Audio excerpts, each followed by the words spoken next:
তখনকার ব্রিটিশ কর্তৃপক্ষ নৈতিকতার উপর গুরুত্ব দিচ্ছিল এবং জুয়া খেলাকে দেশীয়দের বদ অভ্যাস বলে বিবেচনা করত।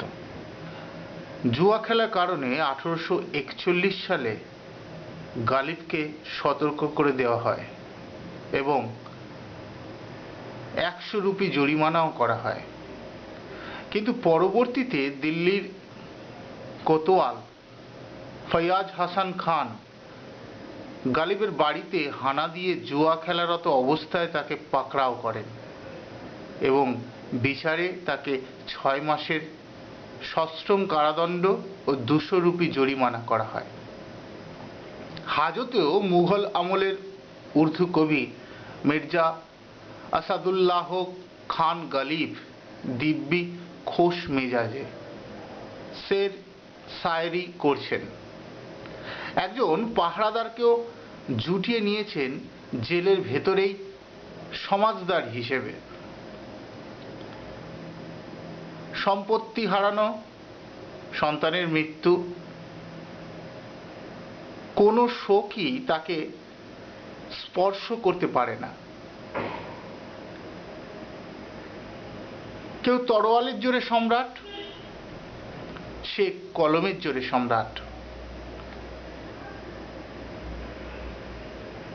গালিব জয় করেছেন মানুষের মন। তরোয়াল দিয়ে জয় করা সাম্রাজ্য খোয়া যেতে পারে, কলমের জোরে যে সাম্রাজ্য জয় হয় তা কখনো খোয়া যায় না। এদিকে স্ত্রী ওমরাহ বেগমের তাকে নিয়ে দুশ্চিন্তার শেষ নেই। এই রায়ের বিরম্বন্ধে প্রবল আপত্তি উঠে তখনকার সংবাদপত্রগুলো প্রতিবাদে সোচ্চার হয়। নামাজ পড়ে না, আল্লাহর কাছে মাথা ঝুঁকিয়ে দোয়া কেবল গরিব চায়। সে নিজেকে অত গরিব মনে করে না, অথচ দেনায় বিকিয়ে গেছে। ধর্ম মানে না, হিন্দু মুসলিম বলে ব্রিটিশ ভাগ করে দিতে চাইছে এই দেশটাকে, এই বলে স্বজাতির কাছেই খারাপ প্রতিপন্ন হয়। কলকাতায় পেনশনের টাকা পেতে ব্রিটিশ সরকারের সহযোগিতা থেকে হয় বঞ্চিত। গালিব লোকটা শরাবি, জুয়ারি হলেও দিল্লি শহরে তার হাজার কর্জদার থাকলেও তার শায়েরি তো আর জুয়ারি, শরাবি, কর্জদার নয়। পুরো একটা শরাবের বোতল, যে পান করে নেশায় পড়ে যায়।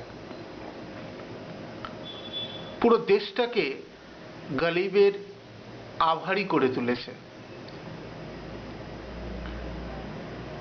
আহ বা মিয়া লাজবাব। মোগল সম্রাট বাহাদুর শাহ জাফর ব্রিটিশ কর্তৃপক্ষের সিদ্ধান্তে হস্তক্ষেপ করার পরও সরকার অনড় ছিল। সম্রাটকে জানানো হয় যে বিচারাধীন বিষয়ে তার হস্তক্ষেপ না করাই ভালো। হাজতে এক নতুন আসামি এলো এবং সে খুব কাঁদছে। গালিব তাকে জানতে চাইল, কি ব্যাপার? 3 মাসের জেল হয়েছে। কাঁদছো কেন? আজ আমার শাদী হবার কথা ছিল।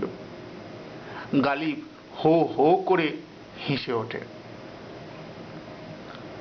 उमर कैद से बच गई मियाँ, जाओ कोतवाल साहब के शुक्रिया জানাও। इस कैद থেকে তো ছাড়া পেয়ে যাবে, लेकिन शादी হলে उमर कैद कभी नहीं छूटते।